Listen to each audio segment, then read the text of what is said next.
public authorities on the benefits of public buyers collaboration. This is the 5th and last training from the BRINC project, which is now in its last year of implementation.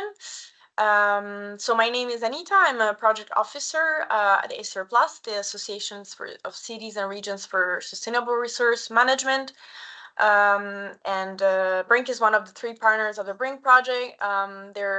Two of them are here from Sustainable Business Hub and Hub Scanner. So hello, Maria and Astrid.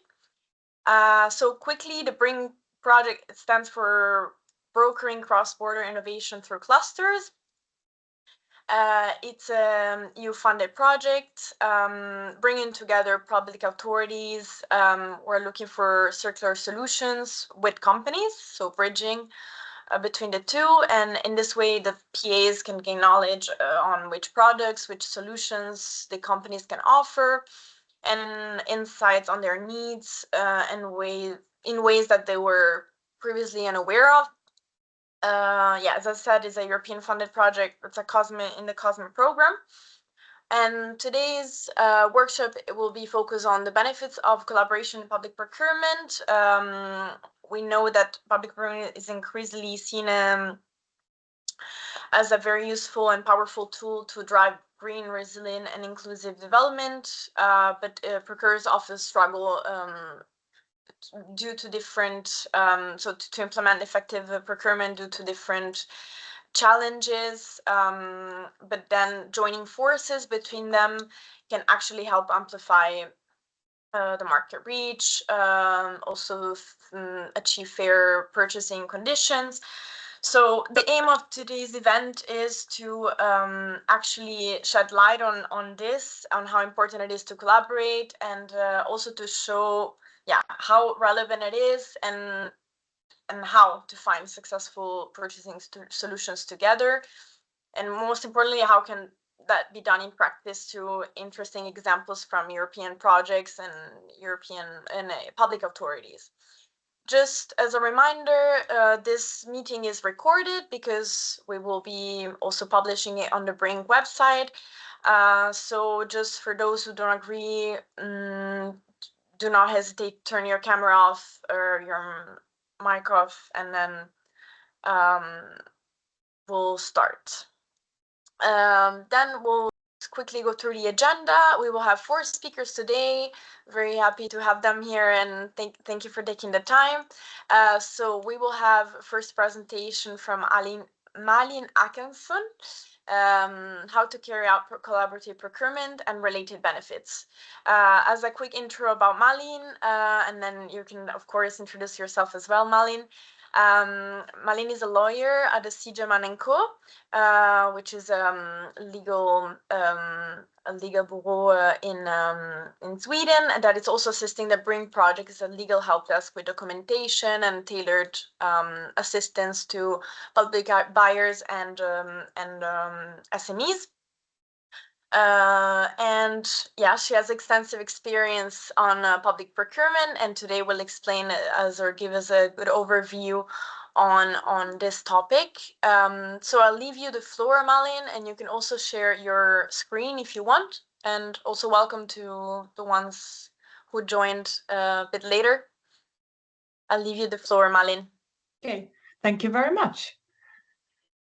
Yes, I think I got a very good presentation here, so I will not introduce myself further. I will share my screen. Let's see here. I will talk about how to carry out collaborative procurements today, and this is going to be quite a bit of an overview, and I hope it's going to be inspirational rather than very legally detailed. Okay, and now of course it's not working. And why isn't it working? Maybe, yeah. So now, okay, I will talk about 3 different items. Something about how we are doing within the EU, and that's just to get sort of a basis for the legal frameworks here. And then something about the legal basis for collaborations within public procurements, and finally, different alternatives for collaboration. Okay, so how are we doing within the EU? Well, I had a look at the EU Commission's webpage, and it turns out that we cooperate or collaborate in 11% of the procedures within EU. And I understand that that is both nationally and cross-border collaborations within those figures. But the Commission aims to promote joint cross-border public procurement more. And the collaboration is also indicated as a key tool in driving development of innovation. And that, for example, can be read out in the preambles to the procurement directives. So I think this at least shows that collaboration it has a legal basis. It's something that's indicated in the legislation as a good thing or an important thing. So if we then go into a bit more into the legal basis for collaboration.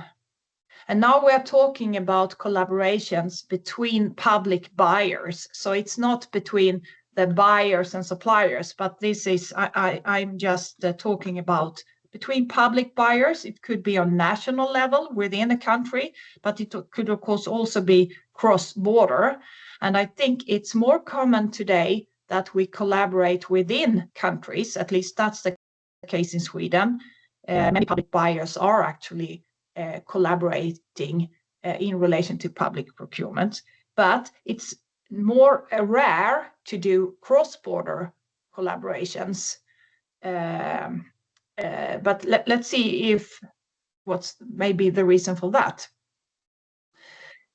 I think when we talk about the legal framework, at least this is my theory, that it depends on at what stage you are collaborating.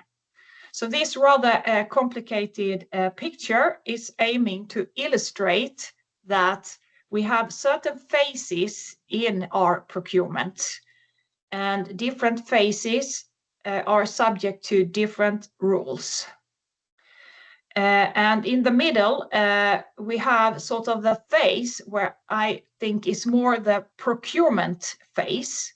It could start somewhere, perhaps if you have a market dialogue, some part of the market dialogue, and it will end when you have awarded a contract and that award has gained legal effect. During this period, you're sort of in the public procurement law framework, and that will have an effect on how you can collaborate, because you have to do it within the frames of the public procurement. But when you are not within that time frames, it's more open. At least this is my theory. So if you are before that, you are more in sort of the start of the assessment phase, or you are afterwards, after the procurement, where you perhaps want to share knowledge and know-how from procurement. It's more open. It's not that heavily regulated. You are more in, what you say, more general legal framework, perhaps depending on, you have contract law to think about. There might be intellectual property rights law, laws relating to trade secrets, and administrative laws, of course, which may affect the collaboration. But I think it's less rigid and less formal.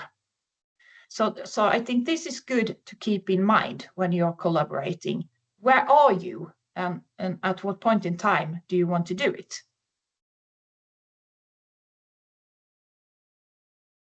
So, and I think we keep that in mind when we look at different alternatives for collaboration.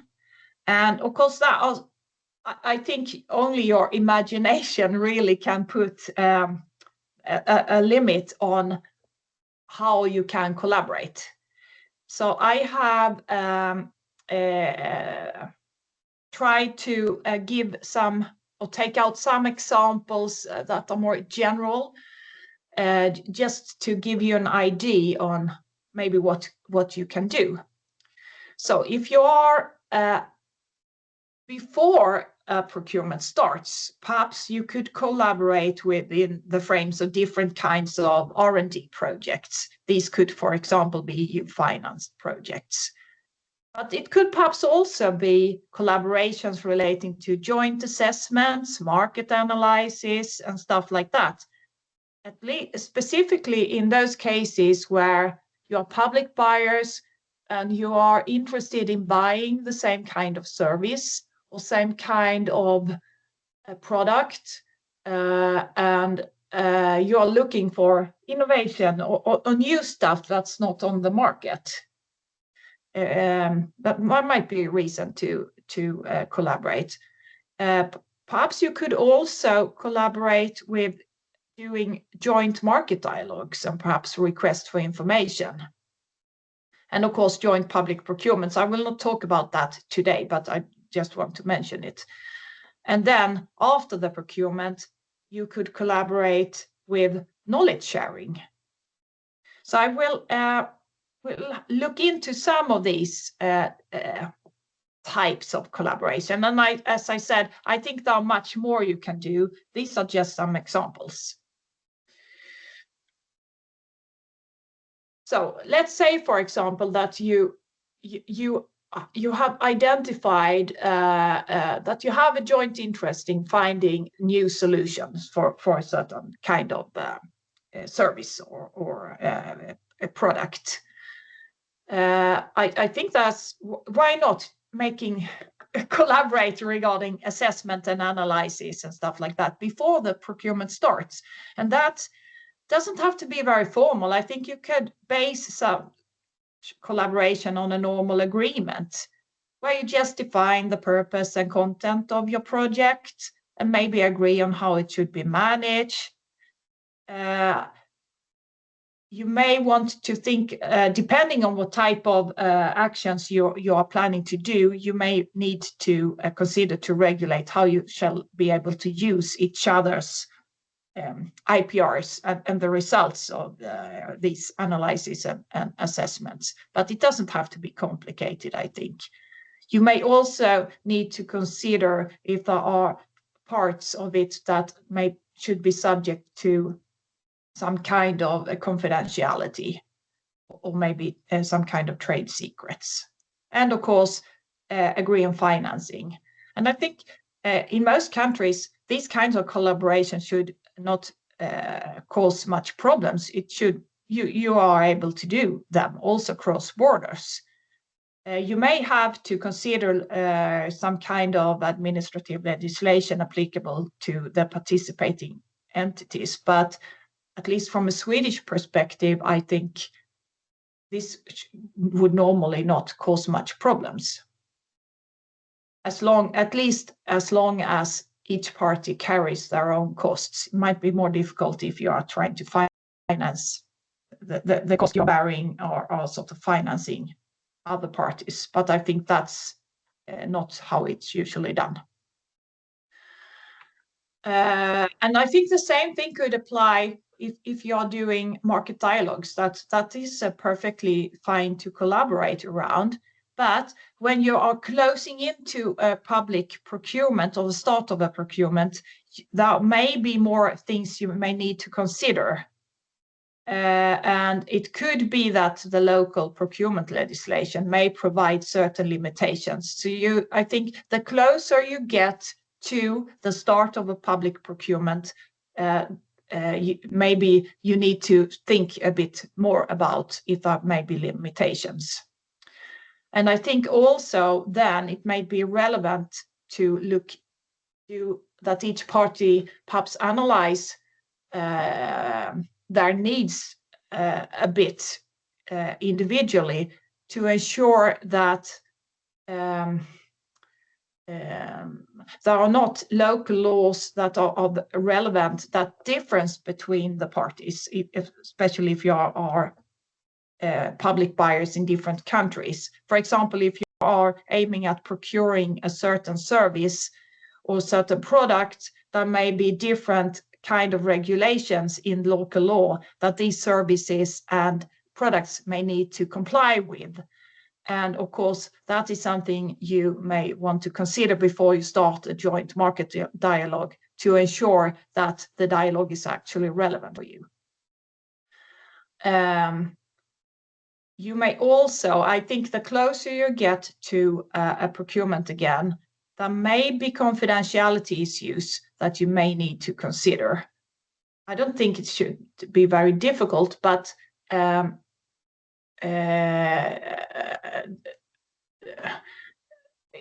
least if you think that you're part of a market dialogue will have to handle suppliers' trade secrets, I think there might be other information coming in that might be of a confidential character. Those kind of issues may need to be regulated a bit more carefully in a collaboration to ensure that none of the parties actually are in breach of confidentiality undertakings or local laws relating to confidentiality. And I said, I'm not going to talk much about joint public procurements. I just want to say that these are, of course, permitted under the procurement directives. And the procurement directives include certain provisions also which are applicable to cross-border procurements. So it's possible, but it's rather complex and not used very much yet, I think. But afterwards, you may want to perhaps collaborate to share knowledge. And I think that this has been a topic that has been discussed within the BRINC project. How can you sort of collaborate on knowledge sharing? And this again, when we are sort of outside the procurement procedures, it doesn't have to be very complicated. I think this is quite easily done. It doesn't have to be very formal, but you could have informal collaborations, but if you want to formalize it a bit more, you could do it in a simple agreement where you perhaps define the purpose of your collaboration and agree more generally on which kind of knowledge that shall be shared and how it shall be shared, and also how to what extent the parties have the right to use the information. And here I just think you should consider a little bit about at what point in time the information is shared. Generally, it's better to share information on experiences after procurement is finalized, because during an ongoing public procurement, there may be restrictions according to law about how you can share information. But afterwards, typically not less problematic. I think you also need to some extent consider if you're sharing know-how and knowledge, is it the public buyer's information that you are sharing, or is it supplier information? If it's public authorities or buyers' information, probably less problematic because that information is perhaps more open. But if it's supplier information, you should be more perhaps careful to ensure that you are not sharing the supplier's trade secrets. So again, it doesn't have to be complicated, but a bit, what to say, may be good to at least be a little bit careful about the confidentiality aspects, at least.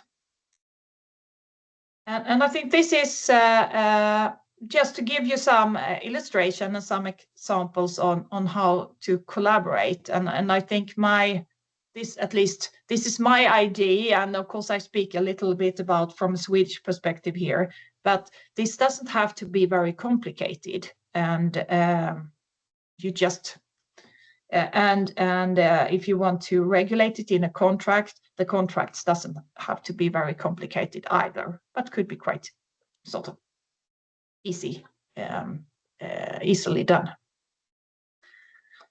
So that's really what I wanted to say. And I don't know if there's anybody that have a question relating to this. Thank you, Malin. Maria? Yeah, I was just wondering, I guess, if the companies that, I mean, this is for public authorities, this training session, of course, but for any SMEs or so forth that were to check the recording, I wonder a little bit about, is it a different type of contract that you make with public authorities than you make with other companies when you have an agreement with them, or is there something else you need to specifically think about when you are in business with a public authority? Yeah, I think yes. I think there is. If it's a collaboration between the public authority and an SME, that I think that collaboration may look different than collaboration as between several SMEs or I mean private parties, and that is because when it's between private parties or SME to SME, they don't have to consider any of these administrative laws. They don't have to consider the public procurement legislation. They don't have to consider any legislation relating to state aids. And these matters may have an impact on how you can structure a collaboration agreement between an SME and a public buyer. Especially when it comes to funding, and also when it comes to how you can use and who shall be the owner of the intellectual property rights that may be the result of the collaboration. So it may be different. There are different aspects. When SMEs are collaborating in between themselves, they are much more free to agree on anything. But it's more restricted, which I say, when it's with a public buyer. And is it also so that the public sector, there's open documents and so forth. How do you trade with business secrets if it's like an innovative procurement or so forth? Can you have that? Yes, I think you can have that, but I think you have to be. These are the matters that you have to consider more. And I think that's also in between public buyers. You have to think about trade secrets and when you're sharing trade secrets, because if certain information is qualified as a trade secret, perhaps a trade secret of a supplier, I mean, we have legislation that prohibits us from actually sharing that or disclosing that kind of information. And that is will be apply between public buyers and of course also as between public buyer and an SME. So I think trade secrets are as soon as you have that, you have to be careful. And now the legislation in Sweden is somewhat different. It's more problematic to some extent than perhaps in other countries. But also in Sweden, we are obliged to keep trade secrets. Also, public buyers are obliged to keep trade secrets. Good to know. Yeah. Thank you, Maria. Thank you, Malin. I don't know if there's any other question. Not at this stage, looks like. Yeah. Thank you, Marlene, and thank you for indeed highlighting the fact that this is something we also learned through BRINC, that it's so important that joint procurements are a bit more difficult, but then the soft collaboration is what's very crucial and more frequent, and also I think brings a lot of useful fruits for the public buyers, even if in the end they don't go through the administrative processes together. But we are seeing this with our BRINC procurement cases, that even just a chat between two public buyers can really be useful and an interesting exchange for both. So thank you again for your presentation. And well, if there's any other question or comment, don't hesitate to also put it on the chat for Malin. So let's move on to the next speaker of today, Francesco Molinari from, well, Francesco, just quickly as an introduction, once again, is an international researcher and freelance consultant, been involved in many European projects, and today is joining from the perspective of Climate Bureau project, which has the ambition to close the gap between design and implementation of urban innovations in the face of climate change, and to ensure that cities can adapt and mitigate. So I'll leave you directly in the floor, Francesco, so you can share your screen. And today, Francesco will talk about some interesting, well, we'll share some insights from the Climate Bureau project. You can see your screen, but you're muted. Thanks for the introduction. I was saying I have started to share my screen. Now let me know if you see the slides moving forward or not, because it is the usual bug that in this case is materializes. So do you see the table of contents now? No, Or we're still still seeing the first Okay, slide. so as a plan B, Yeah, I will now use, it's fine. Yeah. I will use this mode, trying to make as big as possible the main screen you have in front of you. Okay, so good morning, everyone. Thanks for the introduction. I, like you said, Anita, have something to report to you about. It's the tale of an ongoing experiment. So you will see that in some cases I will use the verbs in the future, which is something I don't like very much, but in this case it is unavoidable. Let me also mention that this is the first time that I'm going public with this story, and so I'm honored but also proud, because I hope that you will find it interesting, and especially if you have any immediate feedback, please share it with me, because it will be important also to frame the immediate next steps of this experimentation. So my contents, very briefly, I have 4 points. First of all, I was invited to speak about federated public procurement. We had a discussion with Anita, deciding to keep the title. Actually, as you will see, our experiment stays in between federated and joint, so it can also be taken as innovative because of that.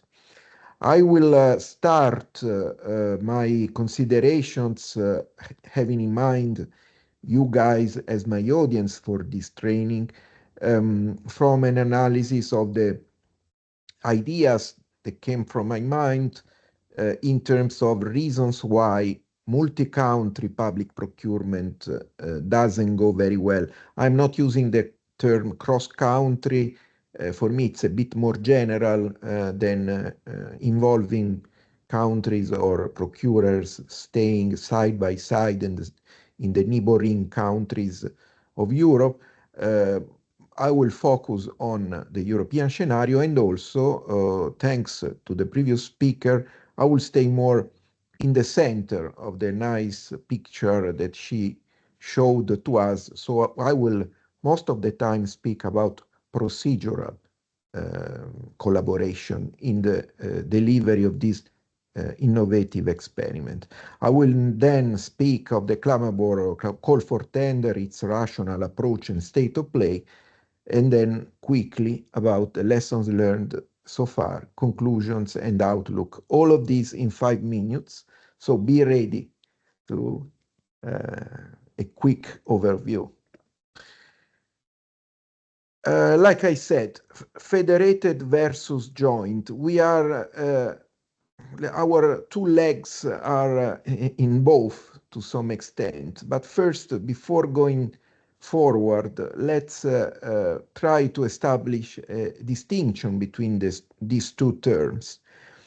Federated is where or when there is a group of procurers not necessarily belonging to the same country, keeping their own individual processes, but for some reasons taking benefit from a central or centralized or in any way a third entity which creates conditions for improving the quality or the efficiency of the procurement process. We have examples in Italy, but I have quoted a paper which is in English.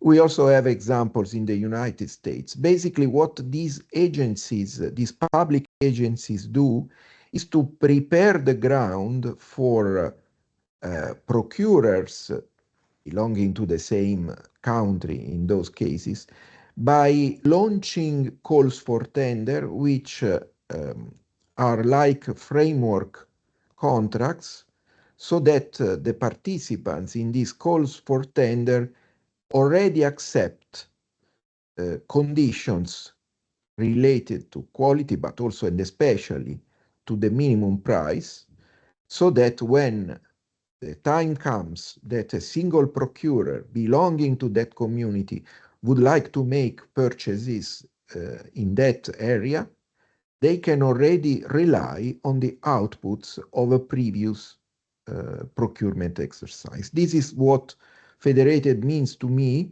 Happy to discuss.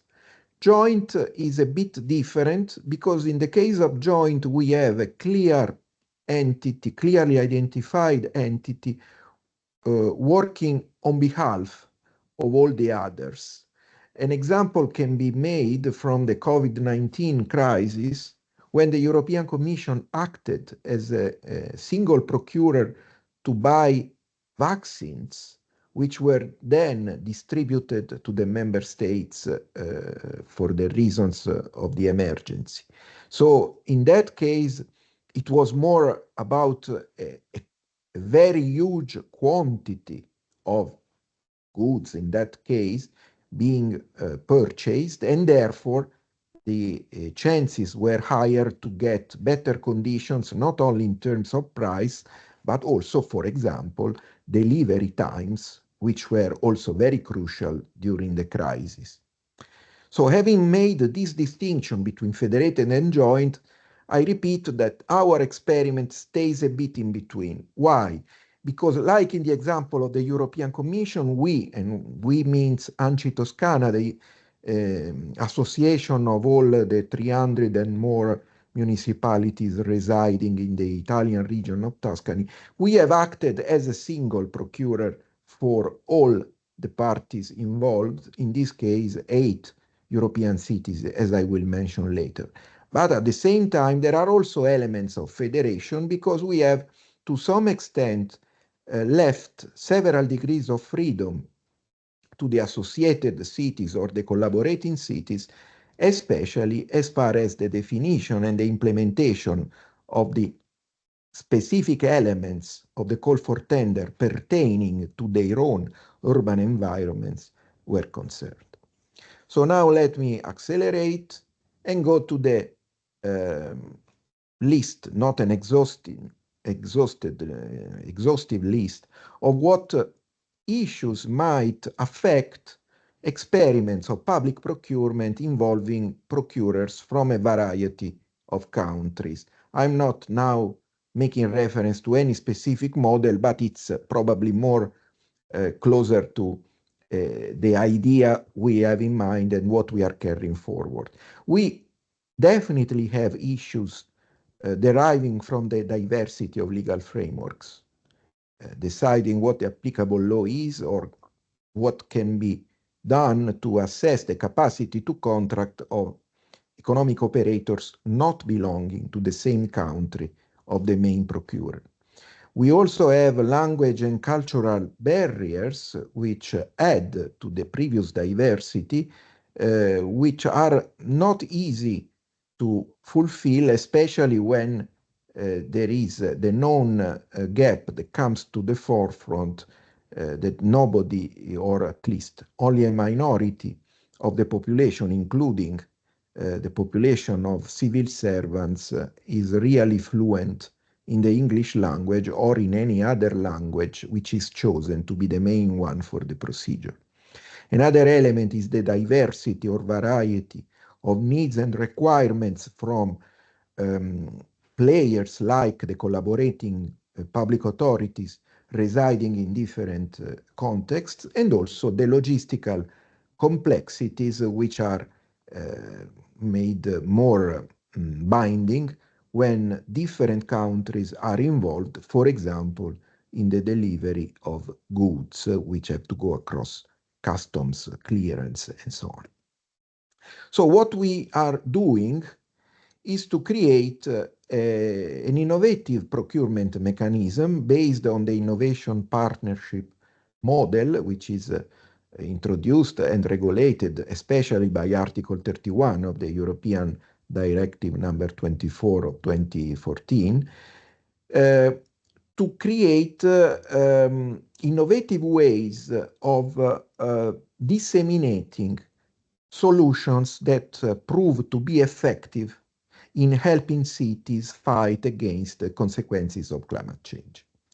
We are, to some extent, fighting against the limited comparison that can be normally done between the European single market and other competing markets like the US or maybe China, which are to some extent of the same size if we look at population or other economic parameters, not in the case of China, of course, but they are especially looking more promising for solution providers because they don't have all the barriers, including language and legal system related barriers, which I was trying to highlight in my previous slide. So the idea we had was to create a mechanism which started, first of all, by some field work at city level to identify specific, very specific challenges of policy improvement related to climate change, followed by the launch of a preliminary market consultation in each of the 8 cities involved. There will be a second round of this call involving additional 4 cities, but in this moment, the 8 ones highlighted in bold face are those engaged. In these preliminary market consultations, which, as the previous speaker showed, are partly inside, partly outside the definition of public procurement procedures, we identified potential solutions to the challenges stated without any engagement for the future definition of a call for tenders. What we did then was to introduce these ideas and principles in the call, which was launched, and now we are in the process of awarding the winners. The call was launched in September, October last year, and now we are between May and June in the phase of assessing the legal and administrative elements which will decide and define if each of the winners has the capacity of signing a contract with ANCI Toscana according to the general rules and the duration of the pilots will be of 12 months. The call was very successful because we received 64 candidatures of economic operators, single or associates. In the case of groups, of course, the number was even higher, which were forced to go through a process, again, dictated by the European law on procurement, through which they were first invited to present a technical proposal without making any reference to price, and then revise that proposal based on two elements. If the proposal was meeting the minimum requirements specified in the descriptions of the 8 city environments, the proposal was accepted and invited to improve specific aspects which were identified and discussed on the occasion of bilateral meetings between each economic operator and the city representatives involved in that case. If the proposal didn't meet the minimum requirements, the process was stopped at that time. This explains why the number of those who presented a technical offer is higher than the 31 who were finally invited to resubmit a technical offer, including a price, and from which we finally awarded 15 of them. I'm not mentioning the names, but you can see from this picture that we have been already quite successful in reaching the fundamental aim of our experiment, which was to have suppliers that were not necessarily belonging to the same country of the city taking benefit from the results of the experimentation. So we have, for example, a Bulgarian winner in Cascais, which stays in Portugal, and also a winner, a Bulgarian winner in Sofia. So the rule has had exceptions, including in Grenoble, Athens, Ioannina, but there are other examples, so that we can say, at least in part, that we are implementing or reinforcing the concept of multi-country procurement, not only from the point of view of the city administrations involved, but also of the beneficiaries, the solution providers who were awarded. So going back to the previous challenges, how did we deal with them? We chose that the applicable law should be the EU one, followed by the Italian one, because this is where we reside. We also adopted simplified procedures for appeal based on arbitration clauses. English was chosen as the official language of the procedure, but we tried to simplify the life of the participants, asking for uncertified translations of key procedural documents wherever that was possible. We maintained the variety of needs and requirements at city level so that cities could come up and did come up with different requirements which are reflected in the nature of the solutions that are now being deployed or start being deployed. But we managed to keep a good level of harmonization, speaking and working on the definition of socio-technical solution, which involves not only technical aspects, but also a deep engagement of people in the delivery of results. The logistical complexity were not handled in a specific way, and we are curious to see whether they will materialize later, but probably they are mitigated by the fact that we are keeping the range of this call within the European borders. So what we have learned so far, there are goods and bads. The good thing is that we have invented a sort of intermediate model where there is a single procurer, as ANCI Toscana in this case, but there is a variety of beneficiaries in terms of involved cities. And the challenge identification mechanism, coupled with preliminary market consultations in each city, has helped us keep this distinction, but also converge towards a single procurement procedure involving and respecting this variety. The negotiation of offers, followed by the second opportunity to submit a revised technical offer, was very good because it helped clarify even better what the expectations and the requirements of the individual cities involved were about. And also, we are proud of mentioning that for each lot but one, because we lacked operators participating at the very end of the process, we have awarded not just one, but two distinct suppliers, and we are still striving to keep a good time alignment of deployment, because we know there will be a second edition of this call, during which we will have also the intention of procuring the reuse of the awarded solutions in other urban contexts. We also have a lot of bad feelings to report about, including that this procedure is really complicated, not only complex, especially if we want to keep a good timing, as we think we have managed to achieve. There was no antecedent to learn from. Significant efforts were dedicated to coordinating the city teams, which were also made even more complicated or complex by the variety of legal systems and languages spoken and so on.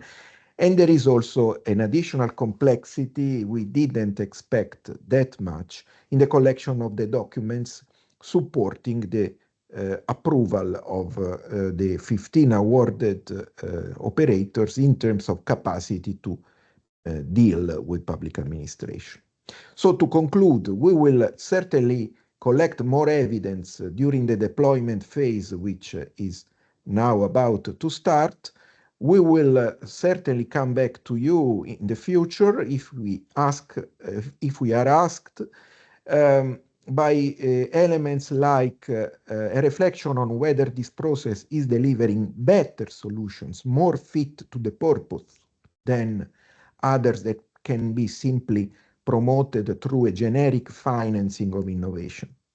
We are also curious to see at the very end of the project if this multi-country mechanism will also be valuable for the purposes that we have in this project.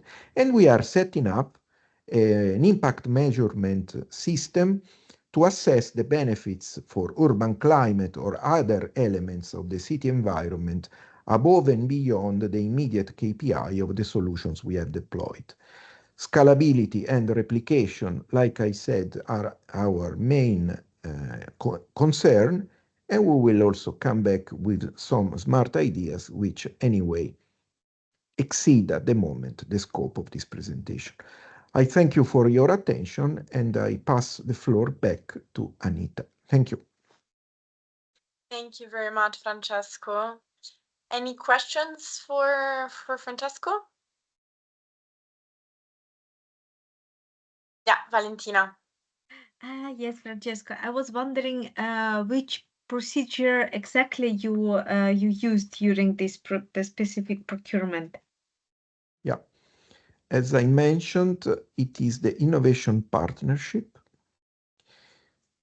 You see here, which is described in Article 31 of the directive, and of course in all the national laws and regulations that have adopted this directive, but leaves the room to good margins of flexibility, which we took and pushed forward, leading to the model, as I called it, that was presented before. Thank you. I see that Maria has a hand raised. Is it a quick question, or would you prefer to I think write so. it? I think Go it is ahead, Jen. it is also a technical question. I just wonder when you did each country each country a lot so that a supplier only put in an offer for a certain country? Exactly. We allowed multiple participations. We have indeed the case of a company winning 2 lots in 2 distinct countries. It was the Bulgarian example. They were successful both in Portugal and in Bulgaria, of course, with 2 distinct proposals. But this is again evidence of the convergence that we managed to achieve. Just to say one thing more, in Cascais, the topic is waste management. In Sofia, the topic is traffic management. Despite this, the conceptualization that stays as a background was flexible enough that a single procurer with a single solution adapted to 2 different contexts and even domains has made it against the competitors in those 2 situations. Thank you. Thanks, Mara, for the question, and thanks again, Francesco, for the presentation. We're honored that you shared the first findings of this massive endeavor with us, and yeah, congratulations also on all the work done so far. So we'll stay tuned on the developments of this procurement. So now, mindful of time, we're running slightly late on our agenda, so I would move on to our next speaker, Valentina Schipper Opeico. I hope I pronounced it well, Valentina. So Valentina is working at the City of Haarlem. She's an expert on procurement, public procurement, coordinator of the Urban Agenda Partnerships on Innovative and Responsible Public Procurement, for those who might know it. Also chair of the Eurocities Working Group on Public Procurement. So she has a lot to say and a lot of experience on the topic. So today she will present a successful case of joint procurement to procure artificial sport pitches in the municipalities of Amsterdam and Haarlem. So I'll leave the floor to you, Valentina, and thank you again for joining us today. If you wish to share your screen, go ahead. Yes, thank you so much. I will indeed share my screen.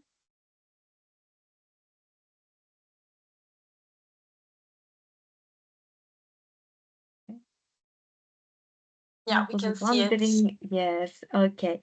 So I'm very excited to share with you information about this interesting project. As you probably know, the artificial sport pitches, they consist a lot of bad materials, and unfortunately, they cannot be recycled.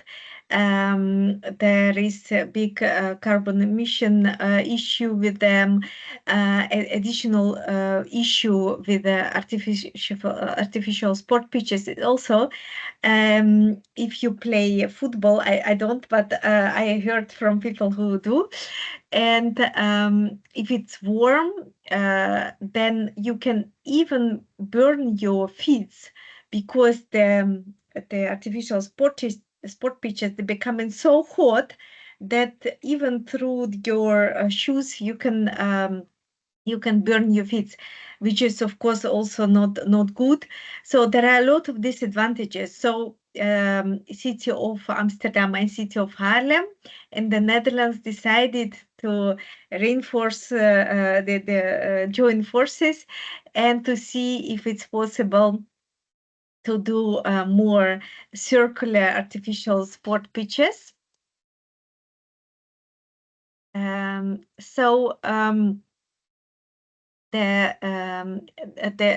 City Amsterdam and City of Haarlem, both part of Metropolis region of Amsterdam, and Metropolis region of Amsterdam contains 35 organizations, 32 cities and towns around Amsterdam, 2 provinces and one public transport company. And we have also joint strategy. And just few examples of our joint ambition is circular economy, climate adaptation, energy transition with a focus on renewable energy. So all those aspects and ambitions we also would like to put in this procurement. So we applied to LIFE funding, and luckily we also could get this funding, and we also collaborated with collaborating with the Piano, which is Dutch expert centrum on innovative and responsible public procurement. And they provide us also some help desk and some support, knowledge and experience regarding this project, because it was also quite new for us. So the gap is a little procurement harmonization, mass is missing, awarding lower prices, of course, not a good one, because we would also achieve better quality and climate adaptation. And at this moment, there is only partial solution, not a system solution. And system solution, in our opinion, is when it's circular, bio-based, contributes to renewable, or creates renewable energy, and is sustainable made. So what we ask to market, smart and clean construction, energy production, circular materials, and climate adaptation. We did a matchmaking event, and this is the timeline. So in Q3 this year, we are going to contracting award, and then from beginning of 2025 we will start the research and development phase of the system solution. So we defined scope, optional scope, and also what will be out of the scope, because somehow very big ambitions, but still it has to be feasible and scalable and also payable, because there are the budgets are also limited and also possibilities have been limited. So it was also very important. We did innovation partnership. We do innovation partnership procedure, and now would like also to share. Just a second, I will share another screen,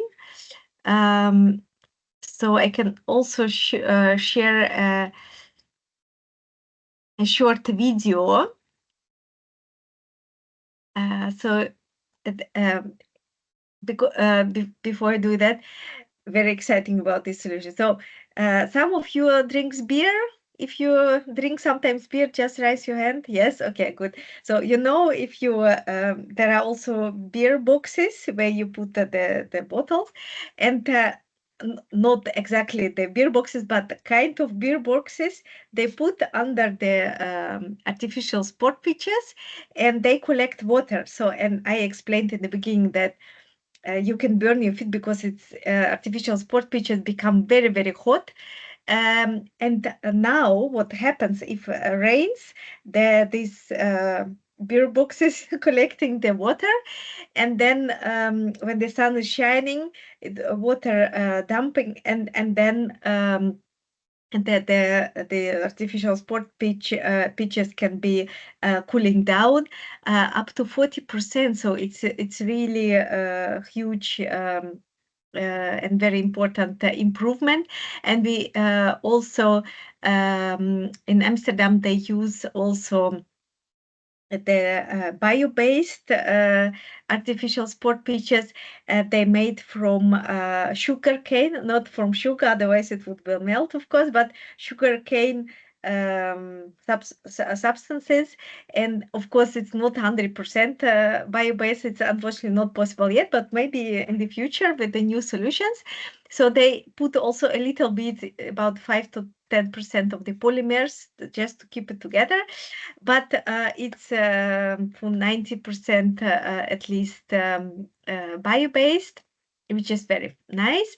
And also would like to show you a very nice video about it. And in this video, they will talk Dutch, but I will set on the subtitles so you can read it. And I already explained a little bit, but if there are some questions, I will answer them. So just check. Yes. Okay. Oh, just a second.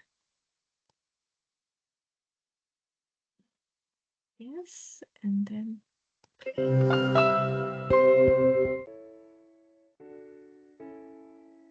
Amsterdam werkt aan een toekomstbestendige stad, waarin we zo min mogelijk energie gebruiken, onze eigen energie opwekken, we materialen en grondstoffen zoveel mogelijk hergebruiken en waar de omgeving bestand is tegen extreme wind, hitte en neerslag. Sportparken spelen een grote rol in de verduurzaming van Amsterdam. Maar hoe ziet het sportpark van de toekomst eruit? Help jij ons mee met jouw duurzame innovaties? Laat je inspireren door deze animatie en doe mee!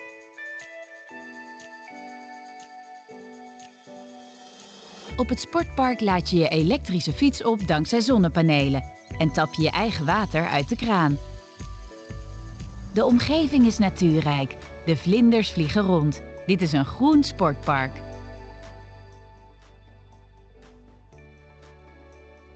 Het is voor iedereen toegankelijk. Je kunt ook in het park recreëren. Maar hoe zorgen we voor deze fijne sportomgeving met de beperkte ruimte die we hebben als stad? Door gebruik te maken van kunstgras. Zo besparen we de ruimte van maar liefst 4 grasvelden per keer.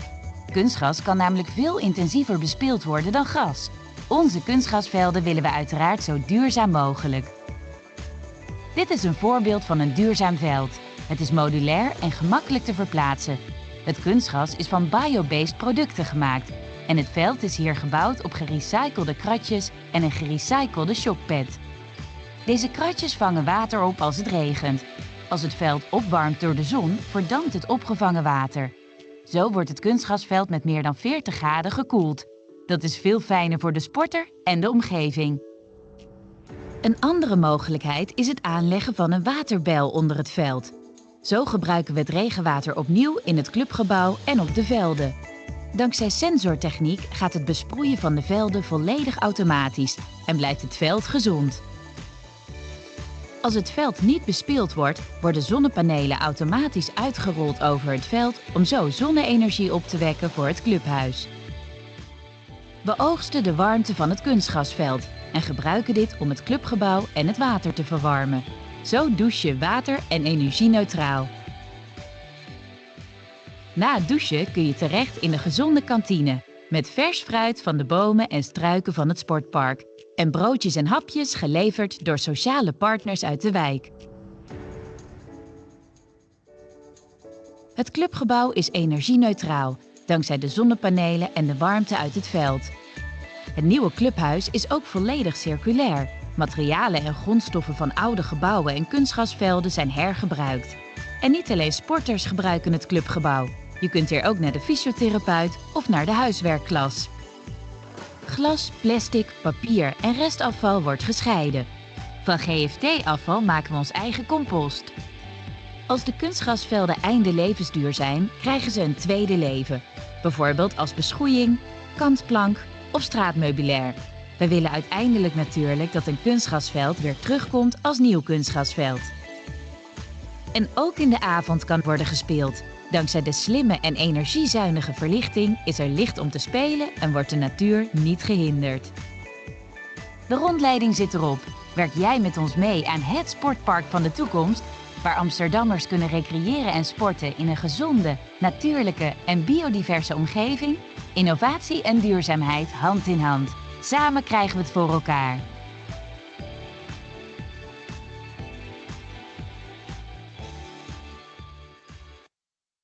So just stop sharing and we'll share my presentation again. Okay.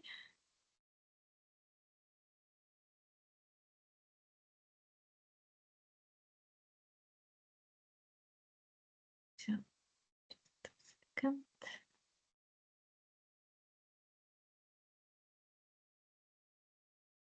Okay, so now for us it's very important that the system solution is feasible, payable, and scalable. And what we do is that we are doing it together with the City of Amsterdam, City of Haarlem, and during that open market consultation, we also collaborated with the European Innovation Council, and European Innovation Council has a database with the proven innovative companies. Because I don't know, a lot of people do not know that, but the European Innovation Council, as part of a commission, they screen thousands of European innovative startups, SMEs, and companies through certain criteria, and then they have chosen that the ones that really can deliver innovation. And European Innovation Council has also budget and money in case that the solution will be chosen by public authority. The disadvantage now is that some companies are so small, they can deliver innovation, but very small scale. They cannot upscale it, they cannot deliver it for a lot of products or services or works. And the European Innovation Council has a possibility also to put money to invest in those and to upscale those solutions. So in this way, it makes it less risky for public authorities, and they know that there is a European Innovation Council behind them, and there is also some certain certainty about possible solutions. So the research and development phase will start begin 2025, and then there will be prototypes serialized on the one location, and another location we will pilot the innovative solutions for the real system solutions for the artificial sport pitches. Because as you see, some of the companies have very concentrated on their own solutions. For example, only renewable energy, others only on collecting water and making the sport pitches cooling down. But what we did in the period of the open market consultation, matchmaking, and so on, we tried to stimulate market parties to form a consortia in order to deliver a more integral approach with from different insights, not only circularity, but also climate adaptation, but also renewable energy, and also safe and nice place. Also other solutions were welcome, of course. Just will stop sharing so I can see you. And what I must say is that we see a lot of advantages within this collaboration, because there is more information and knowledge sharing. There is because it's more interesting solution more also for the market parties, because it's not only one buyer, but there are at least two, and they know that this solution we would like to make scalable, and we are also looking for replicators and public authorities who are very enthusiastic about the future solution, and they also would like to make the artificial sport pitches also in their cities and regions, also using the circular climate adaptive innovative concept. So this is it. I don't know if you have any questions. Very welcome. Thank you very much, Valentina, for sharing this very inspirational case of procurement, of circular procurement, which is even better. I don't know if there's any burning question. Otherwise, maybe I just suggest we give enough time to our last speaker, and we can write it questions in the chat, or then go back to them right after Dina's presentation, just to make sure that everybody has the room. So I have a question for you. I will write it, Valentina. But I also would like now to give room to Dina for the last presentation of today. So just quick intro once again to about Dina, CEO and chairwoman of Circular Berlin, which is a nonprofit organization reshaping Berlin's metabolism by developing the local circular economy agenda and its implementation through research, community building, and practical programs. So today Dina is joining to share some experience from the Circular PSP project. So more about the collaboration during the pre-commercial procurement. So I'll give you the floor now, Dina, and thank you once again for joining today. Thank you, Anita. I will also try to share my screen right now. Let's just a moment.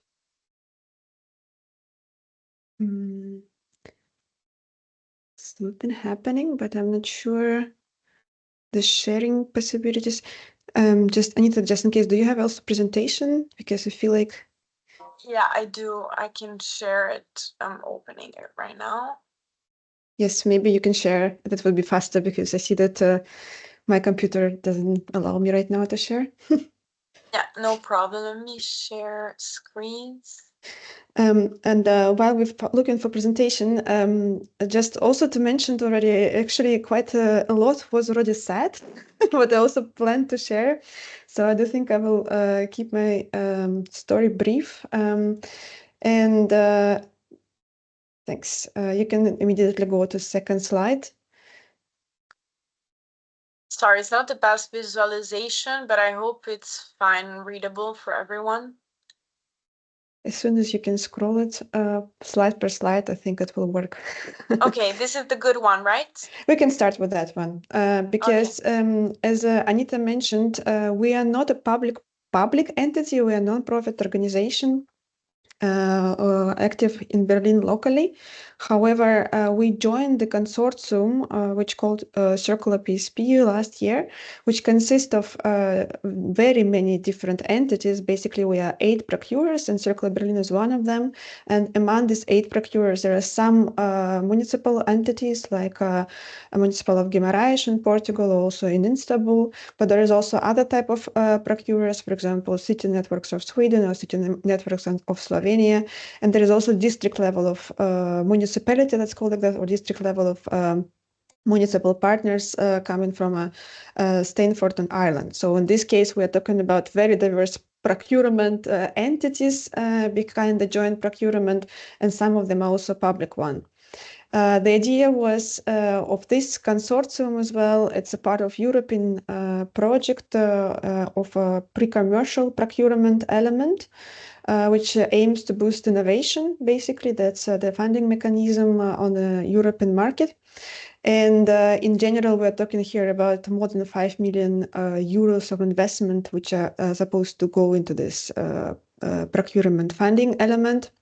As Francesco mentioned, we are also one of these multi-country consortiums in this case, and basically the challenges from Francesco's stories were probably also applied to us, so it was very interesting to see the similarities in that case.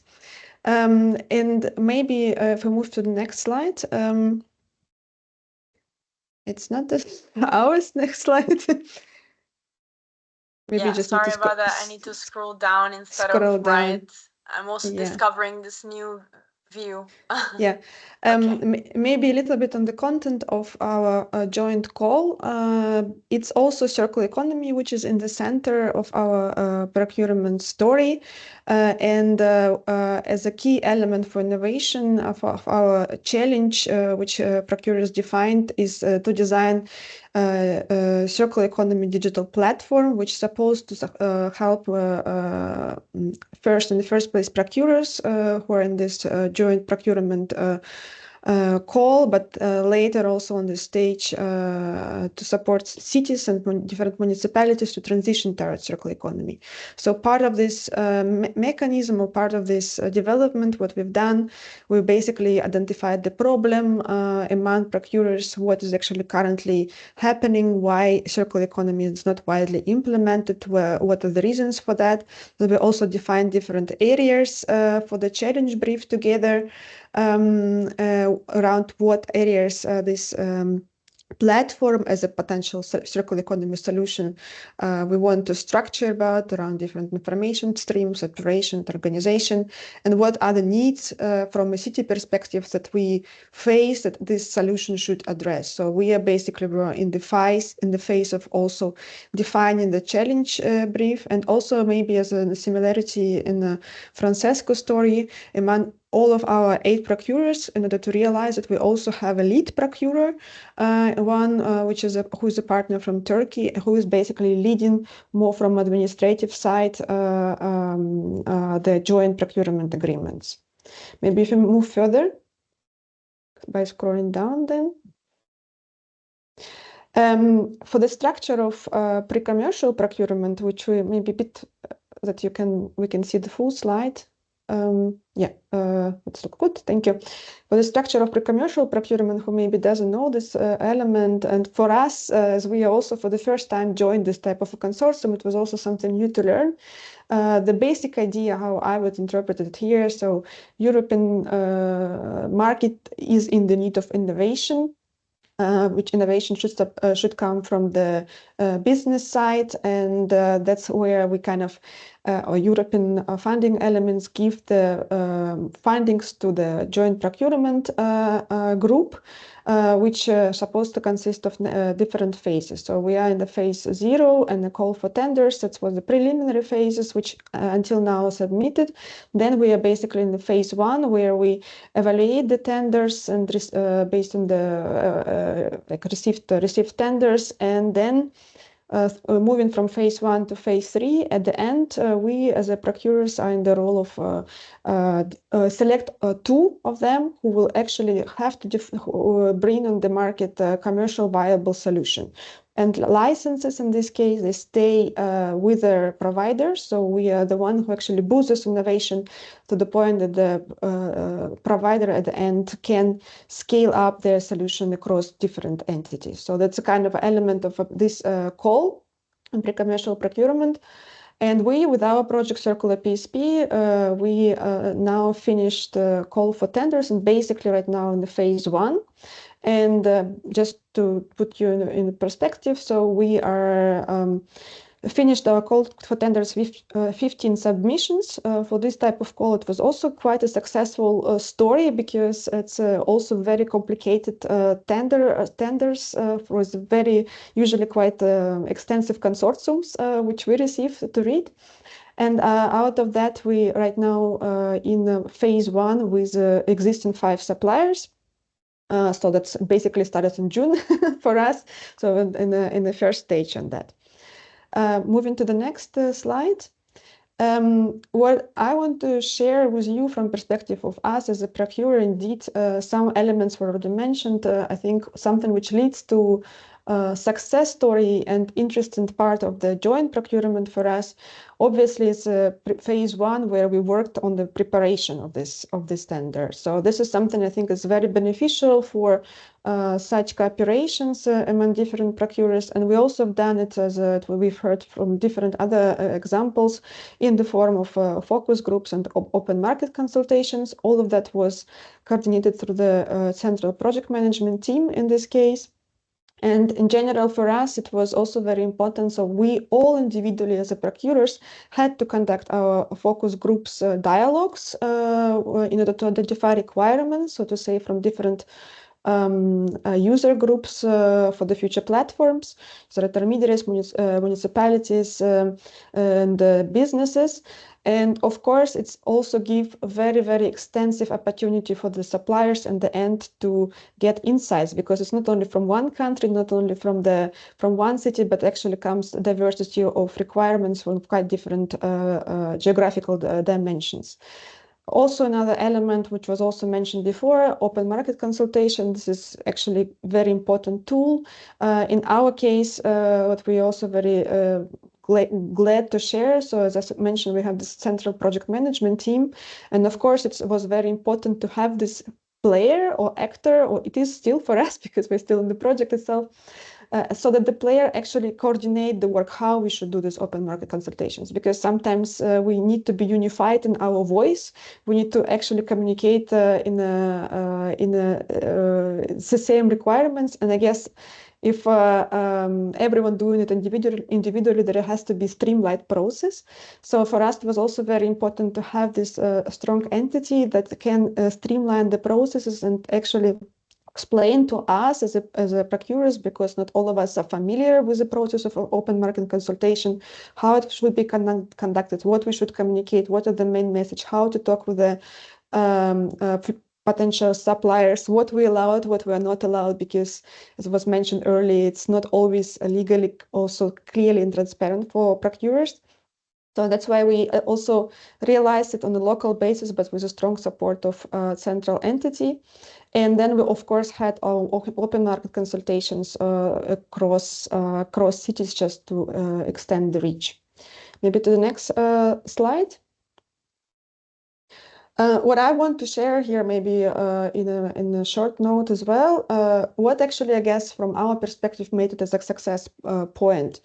One element I already mentioned before, it's, I believe, one of the key partner is a strong project management team.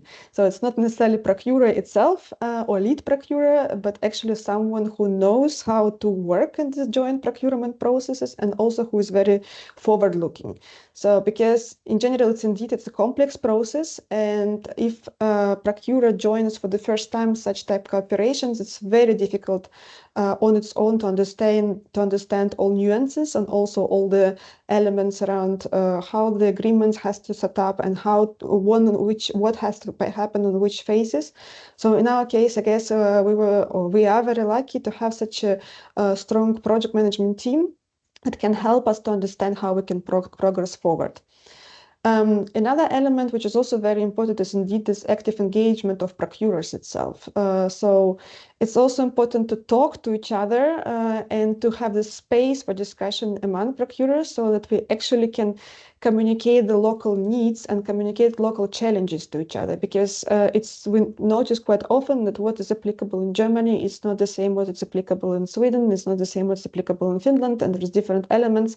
And that's why I guess it's also very important to have this discussion, and there has to be space for this discussion. So I think it's also important to plan in the project with a space of cross-exchange and cooperation.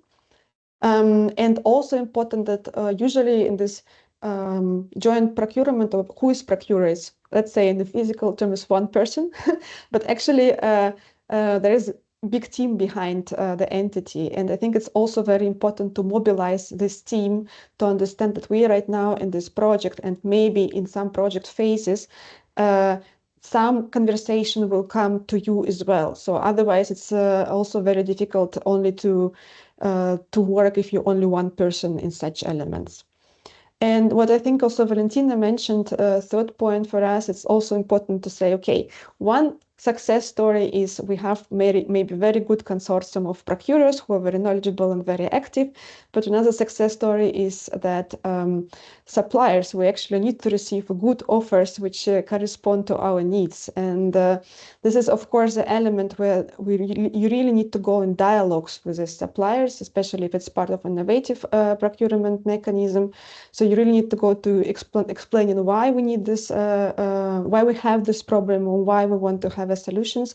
So it will not happen in isolation, so to say, that you actually receive offers, because you always need to keep in mind public procurement is complicated. Joint public procurement is even more complicated, and many suppliers maybe will be also scared to go for this type of submissions, just because it's kind of overloading. So that's why it's very important to have a lot of Q&A with them, to have a transparency also in the communication and explanation. Maybe moving to my last slide, I guess there's something what also Valentina mentioned, and as we also observed, like, to increase this attractiveness for the suppliers. So of course, on the one hand, we now represent several cities, so to say 8 procurers. So of course, for suppliers, on the one hand, is interesting to apply. We're not only with one location, but we maybe have access to 8 locations immediately with our solution. But also what happening in our project, we building up, so to say, follower network. So it's not only cities that right now part of our circular PSP project, but also other cities that may be interested in the solution. And in this case, it also gives more interest for the future potential suppliers basically to participate, because they also see, okay, we already have access to other places where we may potentially roll out our solutions. This is something I think just important also to keep in mind when we set it up. Think about further applications to make your joint procurement more attractive. I think on that case I'm done, and I think I kind of join it from our perspective. If you also want to be followers of this project, let us know. But on that point. Thank you very much, Tina. I see that there's a hand raised, or that's maybe our old hand from Maria. Yeah, so thank you very much, Tina, for sharing your successful case. In spite of the effort that it might take, as you said, I think the management and the brokerage also is very important to put everyone around the same table and talk to each other, which sounds like easy to do, but in practice is actually, yeah, one of the biggest obstacles. But then when it happens and it succeeds, then you can bring forward such achievements like you were doing through the Circle PSP project. So thank you very much for sharing your insights. And also, yeah, good luck with the continuation of this endeavor. Until how long will it last, the Circular PSP project? So we're now in the first phase, and the last phase is expected to be by, I think, end of 2025. Okay, so still some time to go. Yeah, we're still excited about our solutions development. Yeah, we'll follow up definitely on the developments of the project, and we'll of course stay also in touch. So with this, I think we should close the workshop, as we're a bit past the time allocated for it. So I would just wanted to thank you once again, all of you attendees and speakers, for being here and for joining this last capacity building activity. We hope it will be useful, but I think we had a really diverse set of presentation of experiences, so I'm really happy on how it turned out personally, because we had a bit of perspective from very different actors, from the legal and public authority, and then the European projects, which were more a bit bridging between the different fields. So I'm very satisfied and happy of of today's workshop, and I hope we'll be able to stay in touch. And your presentations were shared with me, all of you, so I will post it on the BRINC website so that everybody can use them and also reach you if needed. So with this, I'd like to thank you all for being here, and we'll be in touch. Yeah, but it's ending right now. Thank you. Yeah. Bye bye. Have a good day. Thank you very much. Bye bye. Thank you.